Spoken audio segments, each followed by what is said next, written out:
what I'm gonna. It's just about time, so I guess we can get started. Okay. Okay, so as you guys already know, my name is Caitlin. I am the Community Engagement Coordinator here at the Park Forest Public Library. Thank you for coming to our Potpourri of Lecture series this morning. And I'm going to hand it off to Dave, who will introduce our speaker. Dr. David Hamilton Goward is a professor of history, coordinator of humanities, and president of the Faculty Senate at Governor State University. He holds a Ph.D. from the University of New York and an MA from the University of Virginia. His books, Constructing Affirmative Action, Struggle for Equal Employment Opportunity, University Press of Kentucky, 2011, and A Terrible Thing to Waste, Arthur Fletcher and the Conundrum of the Black Republican, University Press of Kansas, 2019, have garnered positive reviews in the American Historical Review, the Journal of American History, and the Journal of Southern History, among others. Additionally, A Terrible Thing to Waste is a 2020-21 Washburn University iRead selection.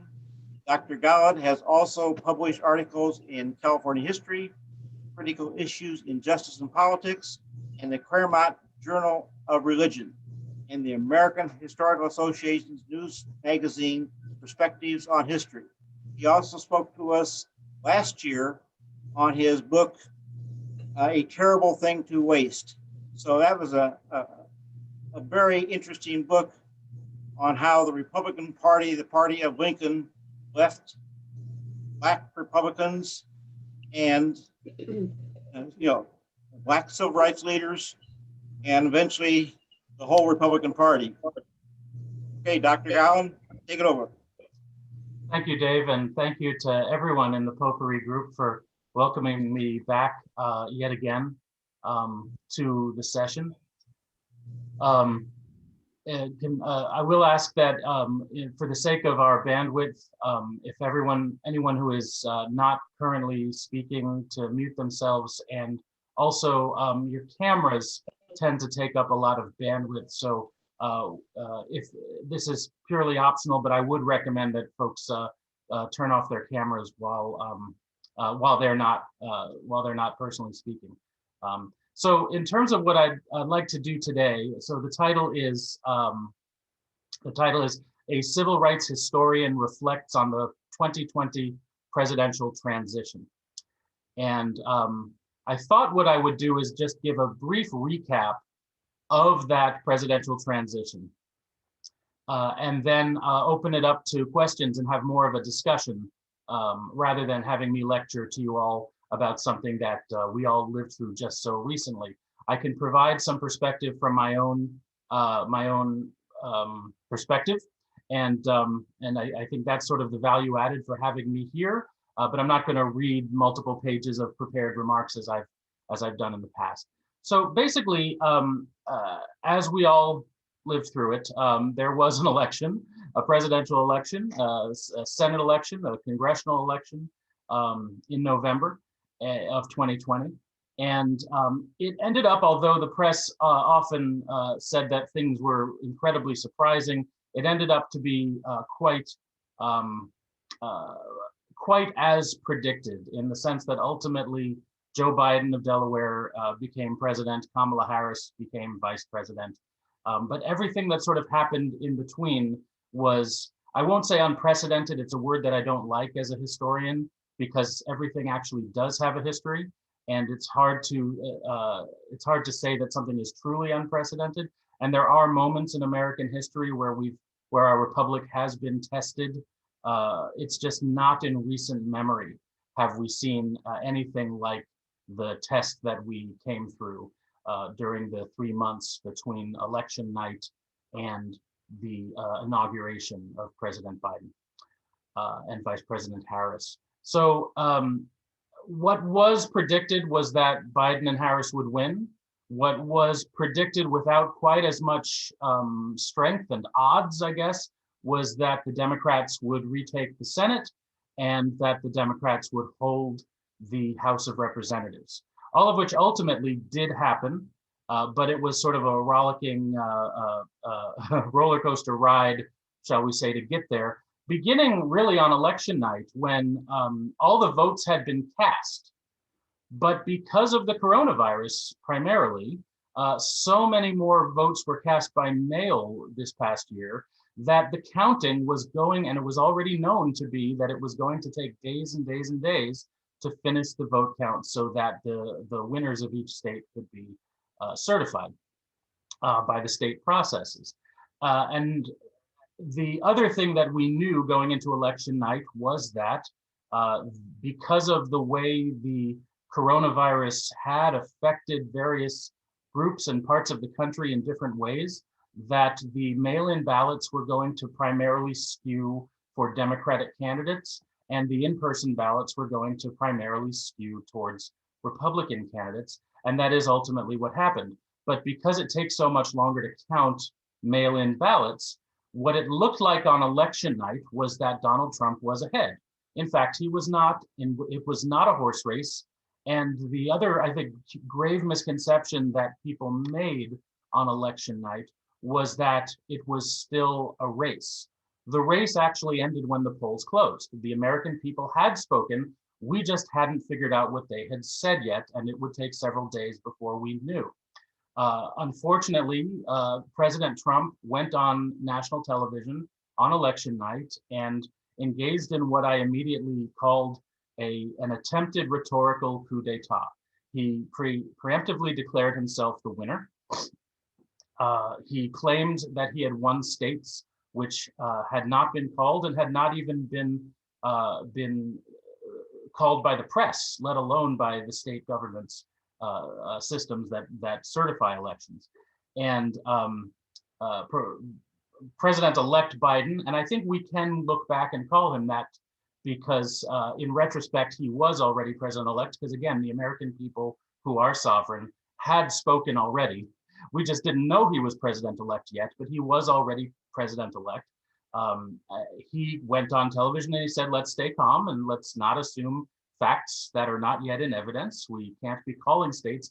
However, he said, I think Senator Harris and I have won Pennsylvania. I think we've won Arizona. I think we've won Michigan and Wisconsin. And I think we're doing pretty well in Georgia as well. And it turns out that his intelligence was far more accurate than that of President Trump. And it did take several days for that to shake out. There were several nail-biting days, and there were moments during that week when it looked like there might be repeats of what happened in 2000. Some of us remember the Brooks Brothers riot that took place in one of the places in southern Florida where ballots were being counted, and some very well-dressed young Republicans basically stormed the county ballot counting place. And the concern was that folks who were not, thinking about the best interests of the American people, but thinking about ensuring that their own candidate won at all costs, would be taking action. The fact that the president himself on Tuesday night had, in a sense, given license to that sort of behavior was especially disconcerting. And again, in recent memory, we haven't seen that. Again, as I said, there have been moments in American history when you take the long view, looking at, say, for instance, 1876, looking at, say, 1824, where you have some similar moments, but nothing in recent history. In recent history, there's been this expectation that presidents who lose re-election bids, and there have been a few even in my own short lifetime, I was born in '71, but President Carter, the first President Bush, I remember very clearly that they conceded. In addition, folks who ran for president and did not win, but were not incumbents, they all very readily conceded. Even in the case of Al Gore, who the numbers suggested that if the Supreme Court hadn't stopped the counting, would have won Florida or might have won Florida, he conceded. It was considered a gentlemanly thing to do. And now I suppose we would say a gentle-personly thing to do, because very soon I think we will have, well, we already have. We have had a woman concede the presidency in 2016, Hillary Clinton, Democratic nominee.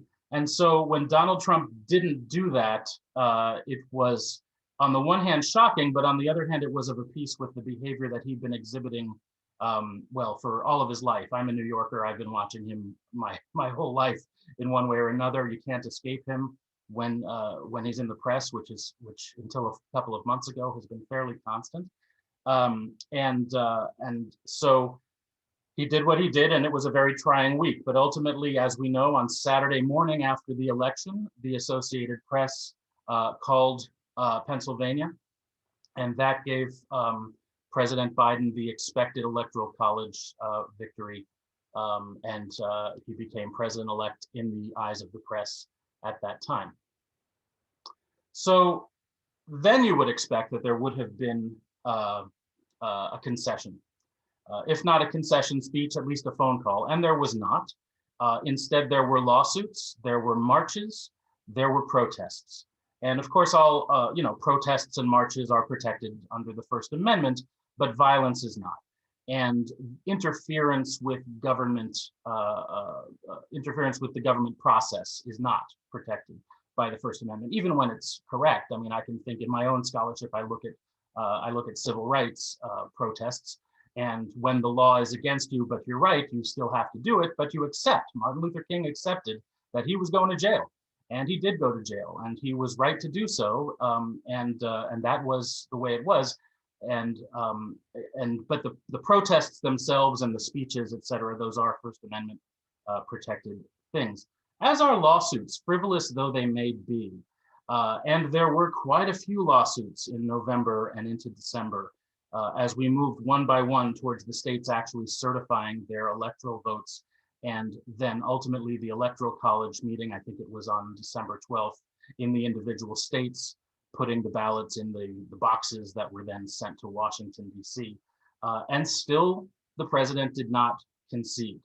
And he continued to build up this, this national sense of betrayal and based on conspiracy theories, and ultimately that led to the events of January 6th, which was yet another attempted coup. In this case, it was instigated by the president during speeches in front of the White House, and then the folks who had come in, many of them then marched up Capitol Hill and stormed the building as if they were freedom fighters in Les Miserables. That we have seen now, there have been deaths of Capitol Hill police officers as a result of this. The incident is still under investigation, but what was most striking to me was the incidence of the Confederate flag on the one hand, which speaks to the race scholarship that I've done over the years, but also the American flag with the picture of President Trump's face superimposed on it, which is a profoundly anti-American thing, because we do not believe that an individual is sovereign in the United States. I mean, this is the founding of this country. The revolution against George III was based on the notion that the people themselves are sovereign. And of course, yes, you have the right to put your favorite politician on your flag and wave it, but we have the right to talk about what that means. And what that means is that you are sublimating the sovereignty of the people in your own mind to an individual leader. And that's a very dangerous place for a republic to be. And so nevertheless, and I think we can all be very proud that they did so, Congress continued to meet. They went through their little tunnels to their secret locations in the other office buildings around town for several hours, but then they came back into the chambers and they certified that election. There were some pretty scary moments, not only for the lives of the members of Congress, but apparently it's thanks to the quick thinking of one of the aides of Vice President Pence that the actual electoral ballots were saved. That is to say, this building was sacked, and the villains and the vandals and the marauders could very well have grabbed the electoral ballots and put this thing off for who knows how long. Of course, ultimately it would have led to a President Pelosi, which for some of us would not have been such a bad outcome. So the whole thing, in a sense, was nihilist and fruitless and illogical, but that's the nature of such things quite often. No, the electoral ballots were indeed saved by one of Vice President Pence's aides, and they came back in and they counted them. It took hours and hours and hours because the protests continued, even in the halls of the Senate, with Senator Hawley protesting or signing I forget what it's called, an objection, agreeing to an objection by a member of the House for the ballots from Pennsylvania to be cast. But ultimately, the objections were overruled after an hour for each state of debate, and President-elect Biden and Vice President-elect Harris were certified. What was also striking about that moment was that it overshadowed the incredibly historic moment of the evening before, when, for the first time in American history, the state of Georgia sent not only an African American to the Senate, but a Jew to the Senate. And instead of, I mean, there's a long history here with Georgia, of course, but to have these two new senators then sworn in within several days of what happened on January 6th was historic in a sort of a completely different and I would argue hopeful way. And so then, of course, on the 21st, President Biden and Vice President Harris were sworn in to their current offices, and that's the transition, as a lot of us lived through it. And there's so much to unpack here. There's so many aspects of it that we could talk about, but I'm at your disposal for the rest of my time with you, and I look forward to the conversation.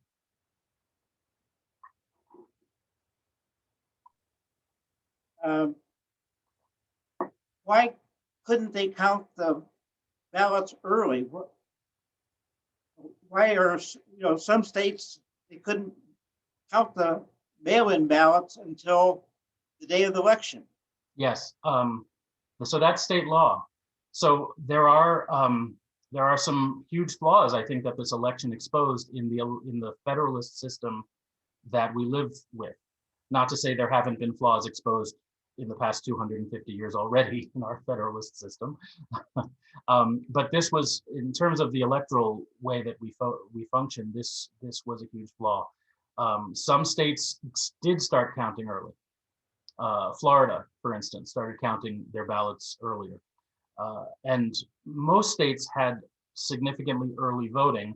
And of course, when mail-in voting takes place, when you're filling out the ballot, you're usually doing it before election day. My wife and I filled out our ballot, so probably 2 or 3 weeks before election day. It's not like we had a problem making up our minds. It was, it was just that's when we got them in the mail, right? And then we filled them out and we sent them in. But yeah, so it really depends on the state, and the problem sort of compounded when states like Pennsylvania weren't allowed to start counting until election day, and yet they ultimately the state was decided on mail-in ballots. That made the difference in the election, and so that's, yeah. I mean, what I'd also like to get into is why that is. I think I think this is a problem in our system. We're rather unique among the republics of the world and in world history, that we've allowed ourselves to have these major flaws, and it's not as if we haven't had legions of legally trained scholars thinking about these things for a couple hundred years and trying to fix them. It may be more of a political problem than a scholarly problem, in the sense that, well, one of the problems, and I've talked about this before because it does dovetail with the work that I presented to you last year, is that at this point, the Republican Party is not looking to win elections, they're looking to subvert the vote. And that's that's yet another real dangerous thing to our republic, that this major party that, by the way, mustered the largest turnout in 2020 in a presidential race in American history, second only to Joe Biden's turnout. They mustered some upwards of 70 million votes. And yet the leadership of the party seems to have decided that because they haven't won the popular vote for president more than once since 1988, and that once was in 2004, when you had an incumbent and sort of this rah-rah patriotism post 9/11 that tended to favor the incumbent, they seem to have decided that their fortunes lie in voter suppression. Now that's not new either. There's been an incredible amount of voter suppression in American history. One could argue that American history is a story of fighting against voter suppression. The women's vote is the biggest story of this. That since the founding of the republic, women's votes were suppressed, and in the only state where women were allowed to vote because of a technical glitch in the way the state constitution was written, in New Jersey, they voted for about 10 years, and then the moment they voted in such large numbers that they swayed an election, New Jersey changed its constitution to remove the right to suppress women's votes ultimately. And so this is a battle that's been going on for a very long time. It's a battle that it seems like it's going to continue. Sorry, I'm a professor, so I tend to go off on weird tangents, but hope I've addressed your question. I know I haven't answered it. It's such a big and broad one. Should I, well, I don't see any hands up, but I mean, who's calling on people? Dave, are you doing that, or Al, or Caitlin? Anyone who has questions can ask them, but I have another question. That is, I've heard that during the Civil War, that those who did not recognize Lincoln's election were not seated. That they had to prove Lincoln's election before they could be seated in Congress. Is that correct? Well, so I haven't looked at that in particular, but the thing about during the Civil War, that's actually where our Pledge of Allegiance came from, during this period in time. And it was a moment when you had not just disloyalty and disunion, but treason.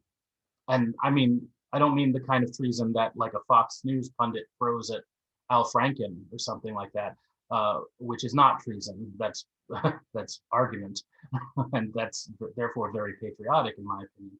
And I think in most of our opinions, but you know, taking up arms against the government. So anyone who did take up arms against the government could not be seated in, you know, in Congress.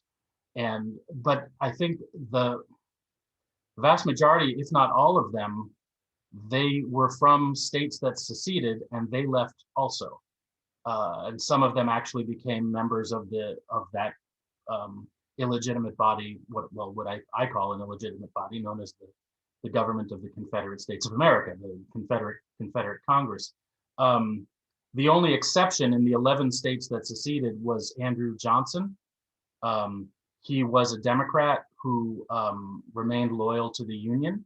But I don't think at that early stage in the Civil War, or we might say at the moment of Lincoln's inauguration, I don't think there was a loyalty oath, which is another way of saying the Pledge of Allegiance is a loyalty oath. I don't think that was instituted at that stage. I think if you showed up, you accepted the US government for what it was. If you were a duly elected senator or congressperson, you accepted that the Electoral College had elected Abraham Lincoln, and it had. I mean, the Southern states were very unhappy about that. I think most of them understood what had happened. They didn't like it. And that, I think, leads to another thing that's been going on lately. You know, and it brings me back to Senator Hawley and also to Senator Cruz. This notion that you have to support your constituents who feel they have been disenfranchised.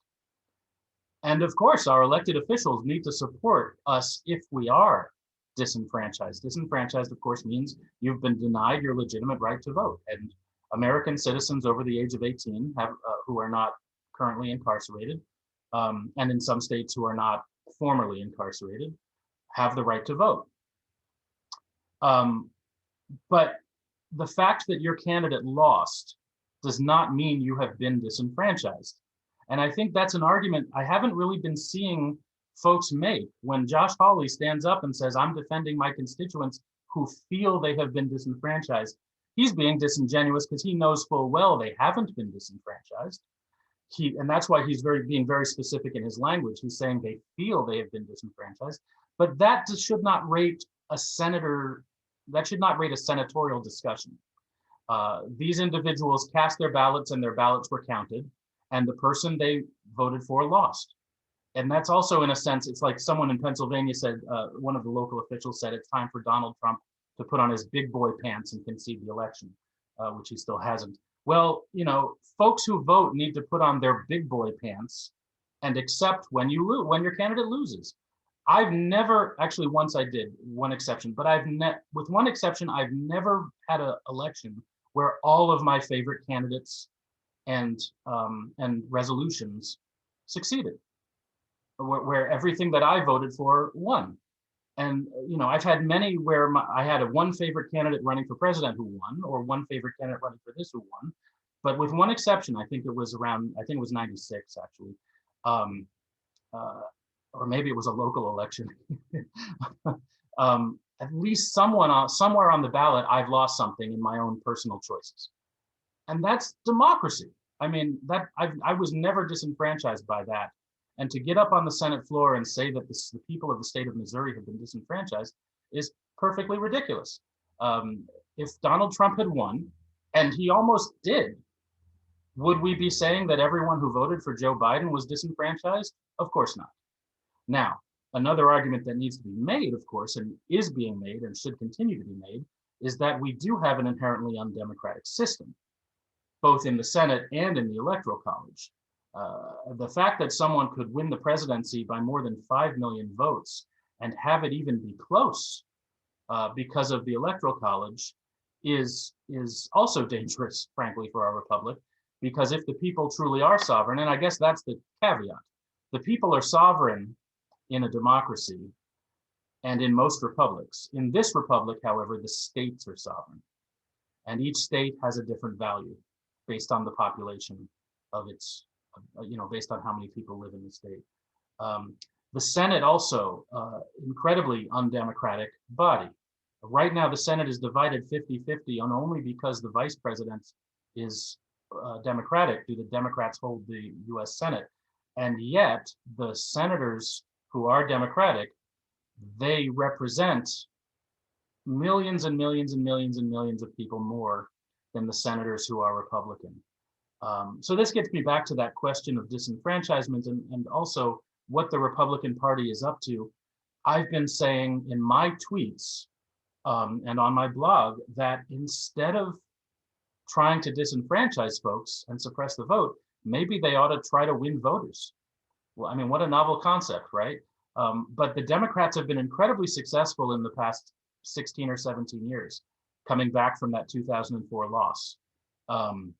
We can talk about a number of reasons why that is. And of course, there was a major blow in 2016, but they've been incredibly successful in putting together a coalition of ideas and interests, where even though people within the Democratic Party have incredible disagreements on many, many policy issues, yet they come together and they elect candidates and they find a home in that party. And the Republican Party, despite this 70 million odd turnout for Donald Trump, seems to be going in the opposite direction. There are legitimate conservative arguments that many of us may disagree with, and that's okay. But there needs to be a legitimate party fighting for those arguments, not fighting to prevent people from voting for those arguments. I'm probably preaching to the choir here. This is Park Forest after all, but it's a good discussion anyway.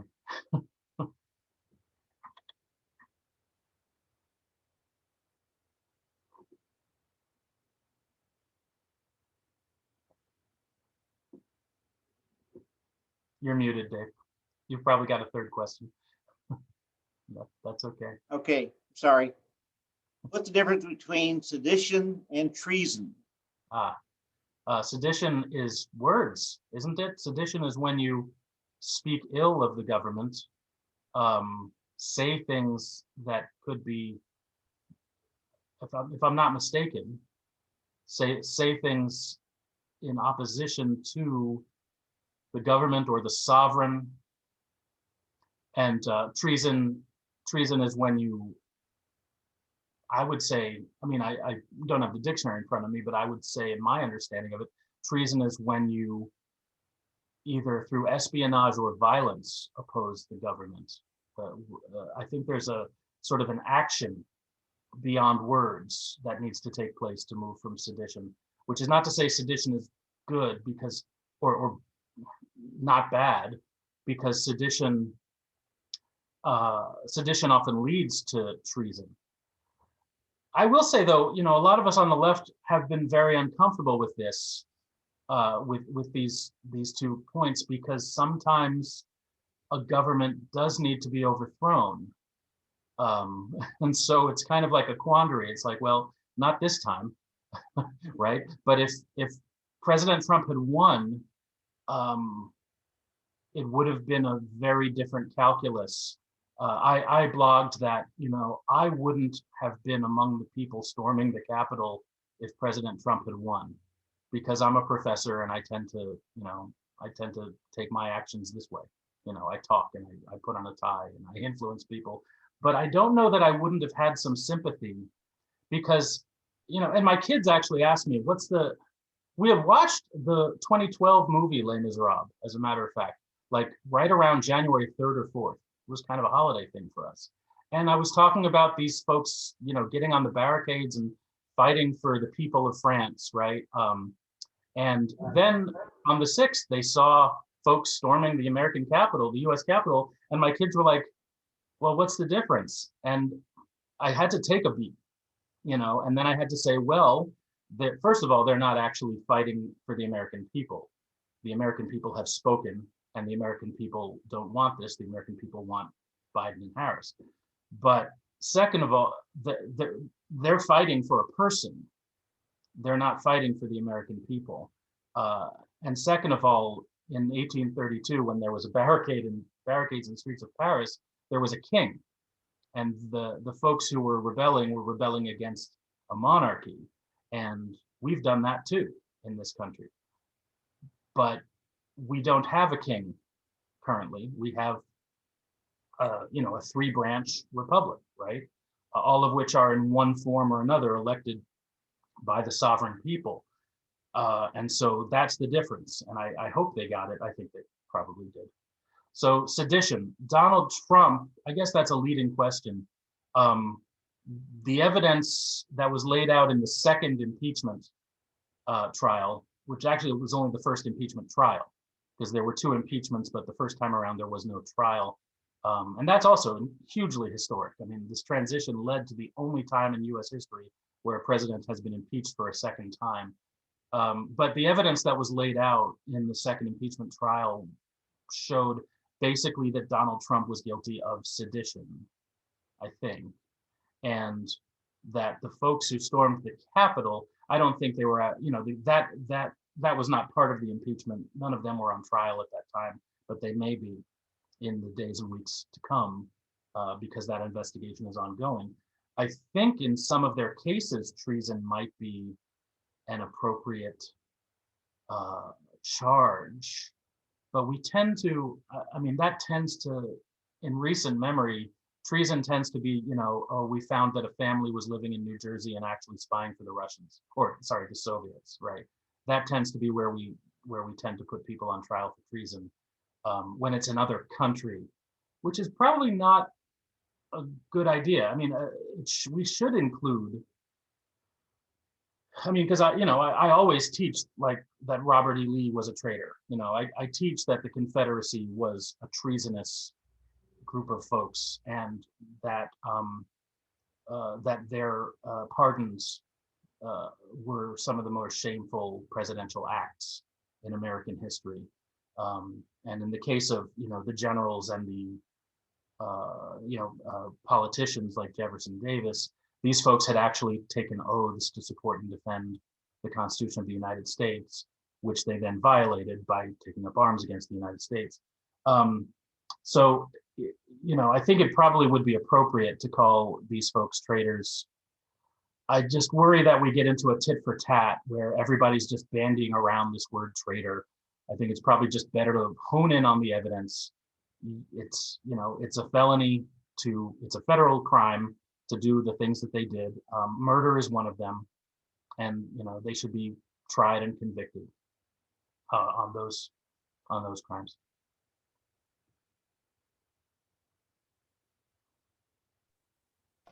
Lynn, do you have a question? Look like you're ready to ask a question. Well, I have a question that gets off the topic a little bit, but David, you got a degree from the University of Virginia, so you spent some time there. I'm sure you heard a lot about states' rights when you were there. I'm sort of curious what that was like. I went to school in Virginia in the 50s and heard a lot about states' rights. Yeah, UVA is an interesting place. On the one hand, I was sort of separate from a lot of that because I was in the graduate school. And I didn't kind of have that undergraduate 4-year sleepaway experience that where the kids live in certain houses and they have all these traditions that they follow. But we picked up on a few of them. For instance, you never called it the University of Virginia, you just called it the university. All of the professors were Mr. or Ms. We never called any of them professor or doctor because it was good enough for Mr. Jefferson. So it's got to be good enough for everyone else. Although I'm sure President Jefferson expected to be called Mr. President when he was from the moment of his election until his death. There was the streaking of the lawn, which I never did, and I don't think any of us in the graduate school, anyone I knew, did that. But there were also there was this, I do remember this, and this is interesting because women had not been admitted, I think, until the early 70s. But there were certain clubs that kind of were like, what are those old Southern white ladies associations where I just imagine spinning parasols and bells, that's what it was called, right? There was the Southern Bells. And I do think at some point there had been an integration discussion. And so they may have become integrated, but if they had, I think it was likely integrated to tokenism rather than a full integration. Yeah, I mean, but ultimately, all those sort of traditions and, I think there was probably a lot of conservatism on the law faculty, which I wasn't at the law school, so I didn't really meet any of them, but we heard about this stuff. But my larger point that I'd rather make is that, I've seen just as much, if not more, racism in the North than I have in the South. I think that in the South, because of that traitorous act known as the rebellion, and because of the more formal and legal or openly legal strictures of Jim Crow in the century that followed, and the fact that the media during the post-war era very much portrayed racism and discrimination as a Southern thing, that's kind of led us to this notion that the South is more racist than the North. But it's just sort of historically racist in a different way. Yeah. Interesting place, UVA. Yeah, gosh, I mean, I haven't heard a lot of controversies there about naming, changing the names of, although Charlottesville is where UVA is, and that's where the big one happened in 2017 with which in a sense was a precursor to January 6th. But the Charlottesville right-wing riot in which Heather Heyer was killed,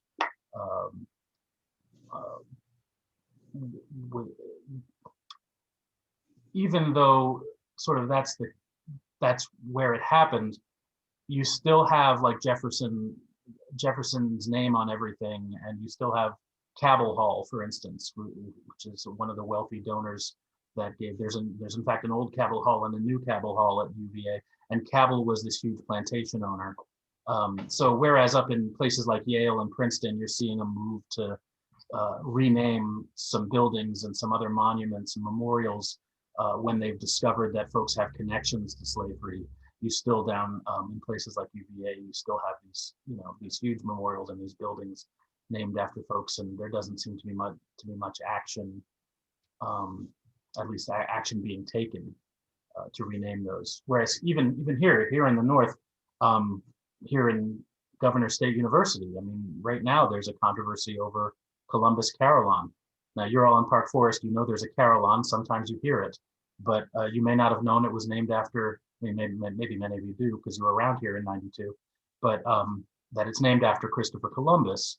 And in recent months, in fact, all the way up to a faculty senate resolution that we had back in September or October, there's been a move to rename it, or at least remove Columbus's name because of things we understand that Columbus did.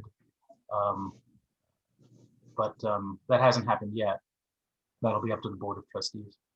So, and yet here we are. That's something that's happening up here in the North. Not so much, I don't think, places like UVA. Would you care to talk about the revisionist historians in the Civil War and the monuments that were created to the Confederacy in the early 20th century?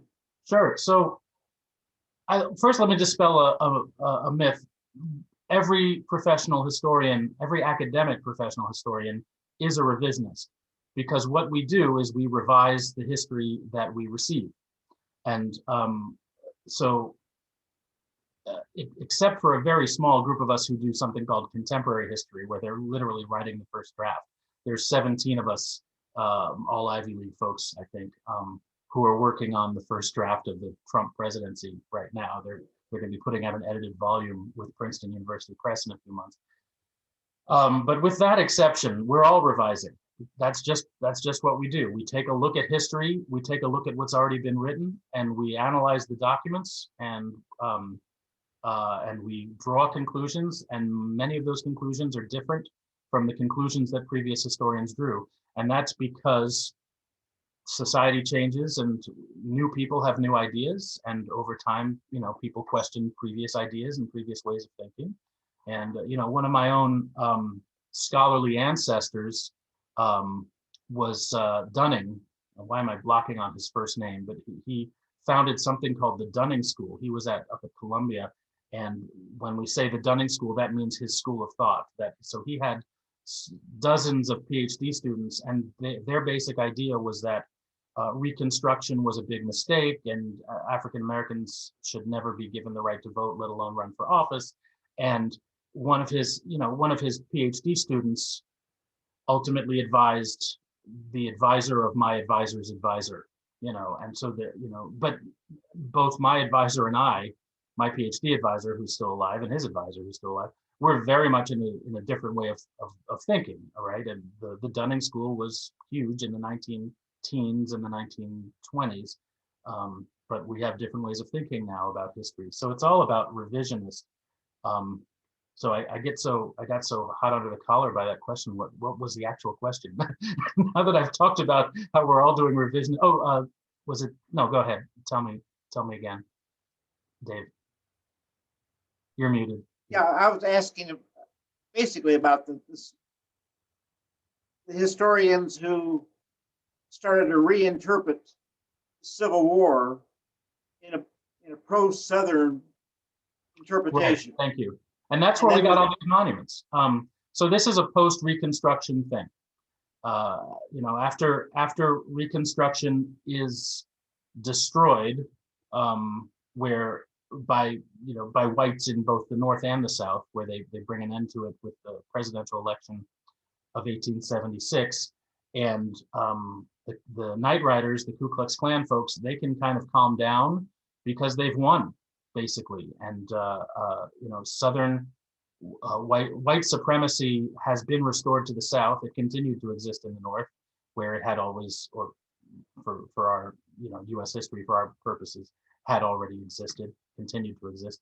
It briefly did not exist during Reconstruction in the South, and when white supremacy resumes, there's this push to depict the Civil War as this noble Southern cause, to connect the rebellion of white Southerners and their right to own slaves to the rebellion of folks in the 1770s against the king and to make the people sovereign, flawed as their definition of the people was at the time.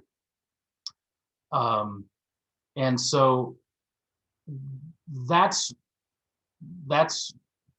revisionist history that started taking place. And, and Dunning was one of those folks, and his advisor was one of those folks. And incidentally, they were in Columbia. They were in the North, the Columbia University. They were not down at Duke or UVA or any of those other places. And so it's right around that time, and then the turn of the century, you get Birth of a Nation, which kind of sort of encapsulates their own revisionist way of thinking about the Civil War.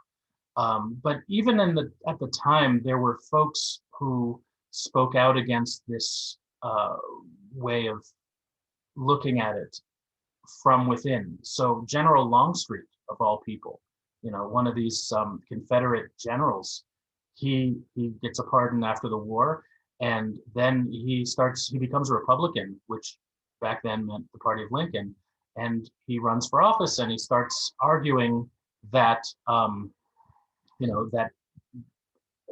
we need to reconcile, and that Reconstruction was not altogether a bad thing, and that we shouldn't be rewriting the history to suit our own purposes. And he's drummed out of all the social circles that he had previously been in.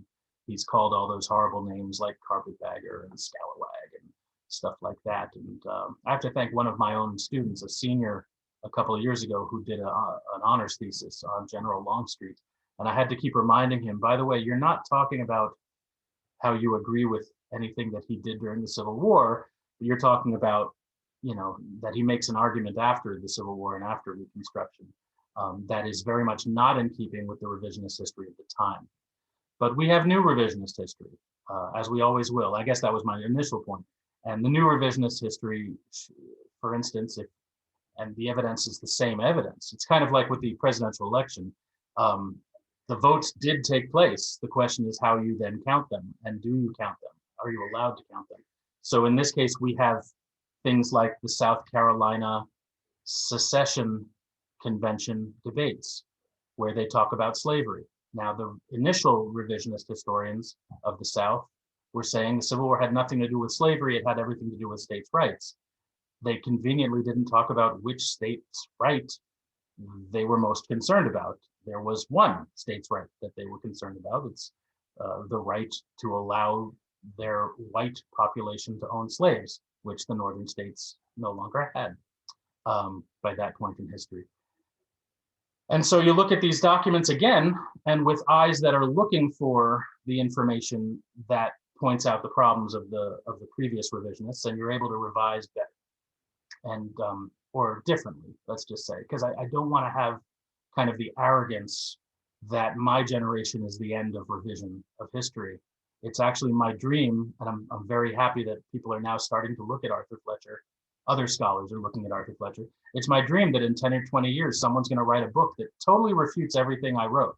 That's like the biggest compliment I can get, because it means that I was part of the conversation and someone cared enough to do actual digging and look at the evidence and had a different way of looking at it. And that's perfectly fine. So when I talk about the Dunning School, don't misunderstand me. I'm not saying they were unprofessional. The folks who claimed these things about the Reconstruction, they were not unprofessional. They were racist, and they lived in the racist milieu that caused them to look for evidence that supported these conclusions. And the conclusions they made were indeed supported by the evidence that they found. They did things by the book. It's just that they had a perspective that, from our perspective, warped their conclusions. But that isn't to say that 50 or 60 years from now, people aren't going to be saying the same things about us.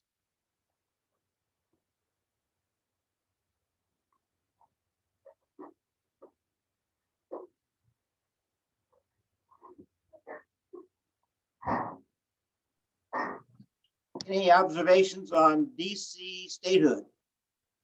Can't wait for it. It's gonna, right now, 50-50 split with 8 or 9 Democratic senators. I'm getting a little partisan if you don't mind. But with exactly 50 Democratic senators and 50 Republican senators, and 8 or 9 of them being in states with Republican governors, any one of them could die or become incapacitated. And that will change who has the majority in the US Senate. The district, and therefore, when and if the Senate approves DC statehood, which they could any day, because the House of Representatives already has, and it only takes a majority in both houses to approve a new state. It's just, it hasn't happened in our lifetimes. Or no, that's not true. It hasn't happened recently. It's been about 60 years. But it's a fairly simple process, and they're ready. They have shadow senators that they can elect in a heartbeat, and that'll change the calculus. I think it's one of the reasons why the Democrats are not pushing to end the filibuster so quickly right now, because if the majority changes tomorrow, as it very well could with a 50-50 split, you'll want that filibuster, although it's not such a problem with a president from your own party.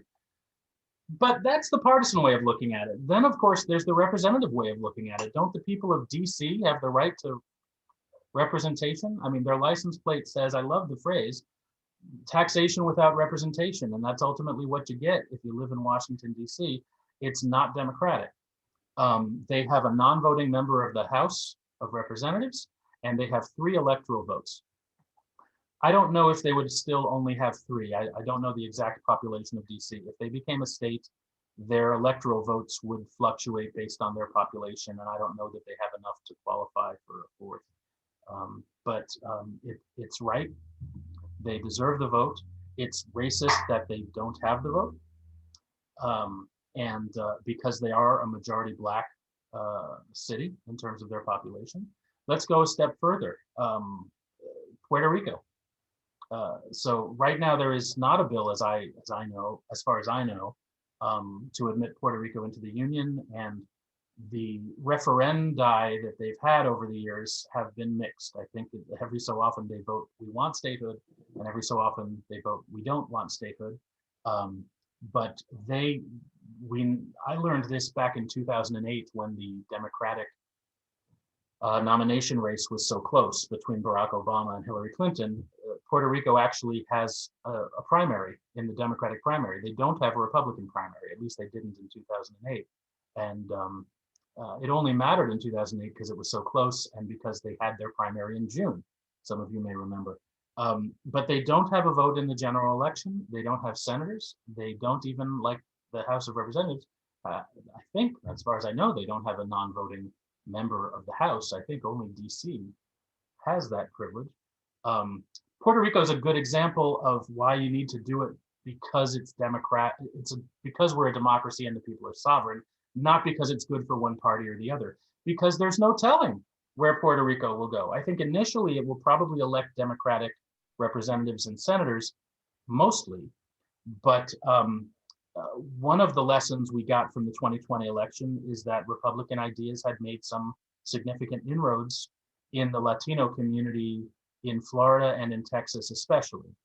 This is by no means a monolithic community, but it's a way of tracking numbers, and it's entirely possible that there may be a chance for Republicans to do fairly well in Puerto Rico. Better to have them voting. They've been part of this country for over 100 years at this point, but they're, just like Washington, D.C., there's a huge race issue here. It's far easier for the white settlers of New Mexico to get statehood than it is for the African Americans of Washington, D.C. or the Puerto Ricans of Puerto Rico.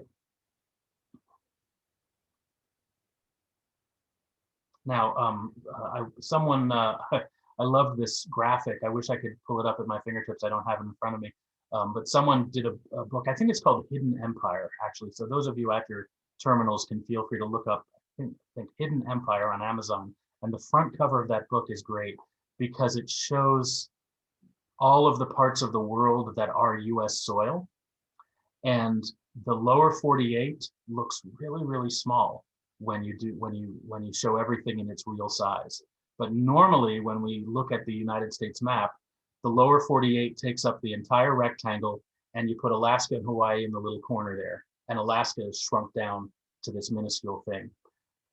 Not if you actually look at the globe. It's just a different perspective. And that's, again, what historians do. We try to, over time we have different perspectives on these things. And, we try to sort of tease them out. We try to be objective, but I think that we've accepted, perhaps not as much as anthropologists have accepted and sociologists have accepted, but we've accepted that pure objectivity is an unattainable goal, but at least it's something we still try for.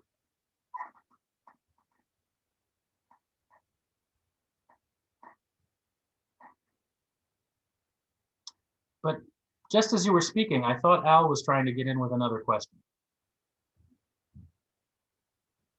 Well, this is going back a little bit, but you were talking about maybe changing the name of the Columbus Carillon. What do you think about the move to remove some Lincoln memorials because of his attitudes toward the Native Americans? Yeah, I learned about that. I guess it happened at the same time as they removed Dianne Feinstein's name from one of the high schools in San Francisco, and they took Abraham Lincoln's name off because of an incident. I think it was in Minnesota during the Lincoln presidency, where apparently he didn't pardon enough of the Native Americans involved in, well, basically a battle between white settlers and Native Americans. And when I read it, I thought it was really reaching, and I thought it also demonstrated ignorance of the presidential role, of the job of the president. It seemed like they were holding Lincoln accountable for the execution of Native Americans that he had not pardoned. And I mean, that's exactly what they were doing, but without any understanding that presidents don't simply pardon everyone, that no president has ever simply pardoned everyone, and that part of a president's job is to decide that justice has not been served, and therefore a person should be pardoned. I mean, that's basically what the pardon power is about. And we've seen where it's been abused. In our own lifetime, I think a lot of us think that President Nixon should not have been pardoned because what he did truly did subvert the electoral process. But it was actually more of the cover-up that was the bigger crime. Once he learned of it, he could have come clean and said, it looks like these people were doing something on my behalf that I didn't authorize. Right, I'm getting off track. Lincoln, apparently there were 500 or so Native Americans who were condemned to die, and he pardoned all but 30 of them, which is, I hate to say it's a glass half full, glass half empty question, because we're talking about people's lives. But on the other hand, the decision to pardon means that you've said that this person hasn't done anything wrong. And it's hard to say, because so where do I don't think that they should have taken Abraham Lincoln's name off the school. I think that that's silly. I think it's going too far. And I think it's grasping at straws in evidence because he didn't pardon enough people. And apparently he all of the white settlers who engaged in violent acts got away with it. That was another part of the discussion. And that is very frustrating, of course. But Lincoln can't convict people. I mean, the president can pardon, but he can't convict, right? And aren't we lucky, having lived through the last 4 years, aren't we lucky that the president can't simply convict, right? So I think the real frustration here, looking at that story by the San Francisco school board members, was that here these white settlers got off scot-free when they're killing Native American women and children in battle and outside of battle. That's where women and children tend to be killed, outside of the battle. And that's a war crime. How come they weren't executed too? Lincoln couldn't do that because presidents don't have that authority. You have to be convicted in order to be executed. And death penalty is yet another thing that we could talk about too. But he then turned around and pardoned all but about 30 of the Native Americans. So the ones he didn't pardon presumably are the ones who killed the white women and children outside of the battle, because apparently there were attacks on civilians on both sides. That doesn't mean the whites as a group are less culpable than the Native Americans. I mean, they were invading, in a sense, someone else's land and territory, but Lincoln can only, a president can't be held responsible for people who get away with crimes. So to me, it didn't hold up. It looked like they were, grasping at straws, trying to make statements. When it came to Christopher Columbus, I was on the fence. I'm not a scholar of Columbus, but it seems like he doesn't represent the things that GSU represents. And, because of some of his very, very racist and pro-slavery statements that he made, and some of the things he did to the Native Americans when he was here, or when he was in Hispaniola, where he landed. I initially proposed a compromise that we rename it for Garibaldi, because the reason why it was named for Columbus was because the Italian American Club of Kankakee, I think it was Kankakee, it might have been Moni, but it seems more likely Kankakee, had pushed to have a memorial, and 92 is a good round number. It's the 500th anniversary of the first voyage, right? But so why not go with Garibaldi? And Garibaldi also appeals to my inner socialist, right? So, and I figured slide that one through, and the more uptight conservative members of the board of trustees, they won't even know that Garibaldi was a socialist, right? And in the end, the Senate decided that we're not going to ask for a particular person. We're just going to ask that Columbus be taken off, and we can have a discussion. In fact, I think we recommended that a committee be formed, including students and faculty and members of the community, to think of how what the new name should be. But it did recommend that Columbus be taken off. And I voted for it. I mean, I think it was it wasn't technically a secret ballot, but it may have been a, ayes and nays type of thing. But I'm willing to own my vote for it. And as Senate President, I have to support the results. So of course I transmitted it to the Board of Trustees, and now it's in their hands. Although President Green, our new president, has told me that as far as she's concerned, Columbus's name will be coming off. And they've done some research at that level of the administration to determine that we don't actually, we never agreed in perpetuity to keep the name. We don't owe anybody any money for it. So it really is us as a university who get to make the determination.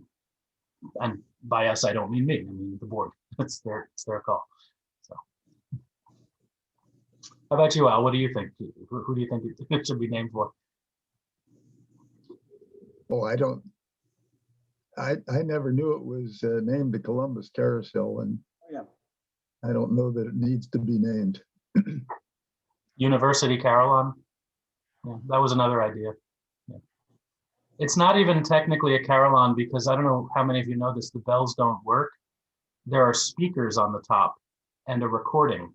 And every 15 minutes, this loud recording of bells peals out over campus. Well, it's pleasant anyway. Yeah. Little quirks of GSU. Representative DeLuca probably would not approve of that. Yeah, I mean, that's why I was arguing for Garibaldi too. I thought Yeah. that would kind of, but I tend to be one of the faults that Obama was accused of early in his presidency was over compromising. And I think I'm someone who tends to fall into that trap. I try to compromise before the fight has even started. And I wish I'm trying to do better. I mean, I'm a full professor now, so in theory, I should have the self-confidence to to fight for what I believe in and compromise later, but haven't quite started being able to do that yet. Any other questions? Well, Dr. Goward, thank you very much for this interesting hour. And again, looking forward to having lunch with you sometime once things clear up, and hear from you next year on the latest intellectual activities. Thank you, Dave, and thank you everyone for having me. It's been a pleasure. Well, thank And you. next week will be our last potpourri. So for those who promised you a Tom Nielsen concert on Earth Day, that has fallen through. Again, our bureaucracies do not move quick enough to receive a free concert from Musicians Union. But next week we have Kay McNeil. It's going to kick off our Earth Month. So Kay McNeil will have a video that she's produced on milkweeds and monarchs. And so she's going to be in her backyard showing you how to grow monarchs. And it's better. I've heard her lectures, and this is better because she's right there in her backyard showing you what she's doing to try to attract and grow monarchs. So again, that'll kick off our Earth Month. And our theme for our Earth Month is peace is an environmental issue. And we've been trying to have peace and environmental activities to commemorate Earth Day. And Tom Nielsen will be coming back for our service at the Unitarian Church. And again, he's taken our theme, peace is an environmental issue. And what we'll be talking about is militarism and the sixth extinction. So I hope you've read the book, The Sixth Extinction, where she covers 5 previous extinctions and how they occurred. And she's predicting the sixth extinction, which is human caused. So again, Tom, every year he has a very insightful sermon based upon our theme. And again, it's going to be by Zoom, and so you can go to the Unitarian Church at Park Forest, and on their site you should be able to get the connection to Tom Nielsen. And so again, he's always been our kickoff, but we've expanded from Earth Week to Earth Month this year. So Kay McNeil next week will be kicking off our Earth Month. And again, we have a whole month of activities.